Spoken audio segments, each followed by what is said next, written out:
Walt Whitman's poetry collection, Leaves of Grass, which came out in 1856, was the first book to include his poem called Song of the Open Road. It is a poem that tells a story about observations, happiness, and life lessons. The speaker plays the part of a wanderer. He decides to hit the open road and see the world. He follows the road wherever it goes. The road stands for many things, like freedom, diversity, and ideals. He talks about how free he felt during his journey. The trip brings him a lot of happiness. Even now, people think the poem is very important.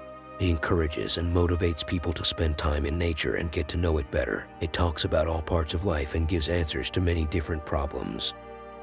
In the poem Song of the Open Road, the speaker starts his journey on a happy note. He starts a trip that will take him to the open road. When you read that your trip is going to the open road, you might be surprised, but it is a very important sign. The open road leads the speaker to many other people in the country, both known and unknown, white and black, men and women. The speaker says that he is happy because he has everything he needs and wants. He doesn't want stars or the perfect thing, so he says, "The earth, that is sufficient. I do not want the constellations any nearer." He doesn't want to deal with day-to-day needs and things that most people find interesting. He makes it clear that he wants to carry his old delicious burdens. Men and women fill him up, so he wants to carry them. He can't throw them away. It shows how much he cares about people and how much he loves nature.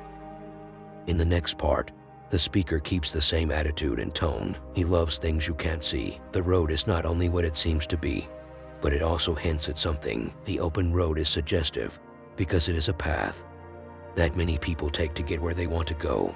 It also stands for the speaker's never-ending search. As he writes, here, the profound lesson of reception. His love for his country and the people who live there is deep, pure, and real. Even cities, curbstones, porches, and other things are loved the same way by God. They stand for the human torch in life. The person talking is not afraid to go off the path. He will leave if he has to, but he wants to stay on it forever. The speaker is very thankful for the air because it helps him speak. The things he sees by the roadside give him ideas and help him shape them. The speaker is very interested in these things that are linked with unseen existences. Also, he counts everything he sees, like far-off ships, rows of houses, pierced facades, roofs, porches, entrances, copings, ascending steps, and so on. The speaker thinks that not only he, but also the road is eager to keep going on the trip. The road is more important to him than the poem. Therefore he says, "You shall be more to than my poem." It's interesting how the poet turns the road into a living thing. Then the speaker acts as if he has no limits or lines in his mind. He is the kind of person who doesn't care about borders or limits. He doesn't care about anything. All men and women rejoice him. If they turn him down, he doesn't try again. All who bless him are blessed. Hence he says, "Whoever accepts me, he or she shall be blessed, and shall bless me." The speaker then thinks about the best man. The earth, the open air, and nature make a man a perfect person. When people are on the open road, they have room to think of and do great things. Here, they find out what they really know. With true wisdom, they figure out what their lives are for. The real path to wisdom is to look at philosophies and religions again. After redefining the inner core, the speaker has a lot of questions that make him or her feel confused. Because he was so stressed out, he asked these questions. The questions are about what he wants, what he thinks, his relationships with men and women, plants and animals, and people he doesn't know. When the speaker gets back to the open road, he seems very happy.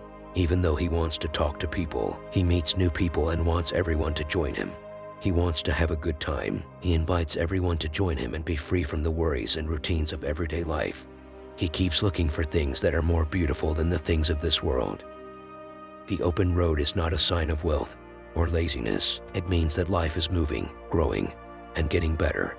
The speaker stands with his or her friends for a while, then says goodbye to them to go meet new friends.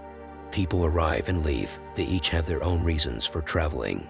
In this passage, the speaker tells the reader that any traveler can meet anyone he wants. One can have it without working or paying for it. One can have fun with the best people and places. The universe is itself the road. The same point is made again by the speaker, but here he goes beyond the physical and into the spiritual. He says, that the soul is a traveler in and of itself. It goes more places than the body. It moves through the universe, but it doesn't know where it will end up. The speaker talks directly to the others. He tells them that they shouldn't hide in the dark. Everyone has something hidden about them. All of them are sneaking around and putting up fake pictures that they can't even believe. The person talking wants us to know that when you succeed, you move on to a new challenge. Those who go with him should be ready for this challenge. He also tells them not to worry about the road. Since he's been on the road, he knows what to do. Lastly, the speaker tells everyone that everything should work out the way they want it to. He wants to be with everyone.